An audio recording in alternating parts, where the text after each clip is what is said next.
First up, Donald Trump just celebrated the grand opening of his latest major hotel in Washington, D.C. in October. But he might be forced to give up his ownership stake when he becomes president. Joining me to discuss is WSJ reporter Byron in Washington. How's it going, Byron? Hi, Shelby. How are you? I'm great. So, as Trump pointed out this week on Twitter, the president is actually exempt from conflict of interest laws. Why is this one hotel lease such an issue? That's right. He is correct that for the vast majority of the federal conflict of interest laws, the president is exempt. But in this case, we're talking about a federal lease on a piece of federal property that is in Donald Trump's company's name. And in that lease, there's a provision that says no federal official or federal officer of the U.S. government can hold or benefit from this lease. And that includes the President of the United States when Mr. Trump takes the oath of office on January 20th. He will likely be in breach of that contract, according to the GSA's interpretation. And so the federal government owns the property, the GSA manages it. What sort of benefits could Trump reap if he does in fact retain managerial and ownership stakes? What are they worried about? Right. So it's a for-profit business that's operating in a space owned by the federal government, and now will be operating in the name of, the hotel is called Trump International, and potentially all the profits will flow to Mr. Trump himself. So these are the issues that are raised by his ownership of this hotel, which is sitting on federal property, and that's against the terms of the contract that Donald Trump signed when he was approved as the developer of the site back in 2013. Right, and you also might have issues with people trying to curry favor by planning parties or staying in the hotel. But would the problem be resolved if Donald Trump turns his businesses over to his sons, Don Jr. and Eric, as he has promised? Well, that's the several million or perhaps billion-dollar question. Trump's business empire.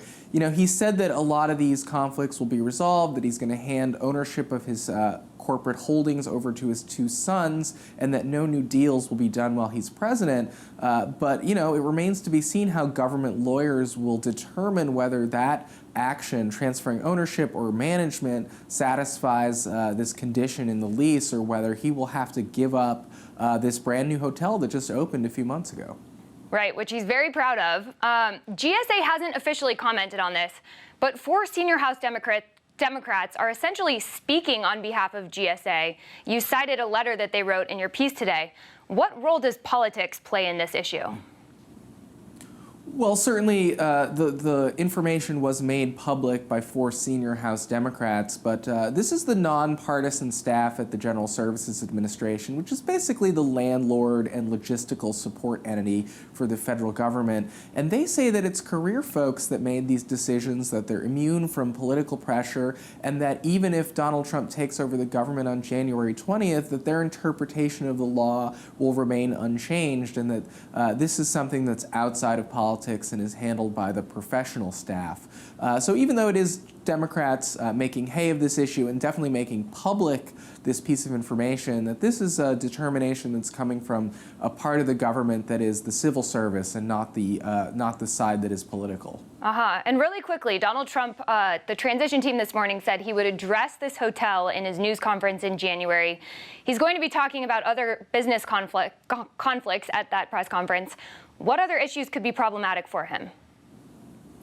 Well, you know, the idea of electing a billionaire with holdings all over the world, with a massive set of assets, including branding deals and others, is really unexplored territory for a lot of these federal government ethics types, who are generally pretty careful about separating federal business from someone's personal business. Most presidents have not had this level of business activity or wealth when they've come into office, so there's a lot of issues raised by Donald Trump assuming office that need to be resolved by his attorneys, by federal government experts, and by each of the individual agencies that may have a stake or a role or a conflict here. So there's a lot of material here, and I suspect that this is potentially why this press conference was delayed, just because there are so many moving parts. It was originally supposed to be this week. It's now going to be moved to January. Right. Well, time is ticking. Byron, thank you for joining us.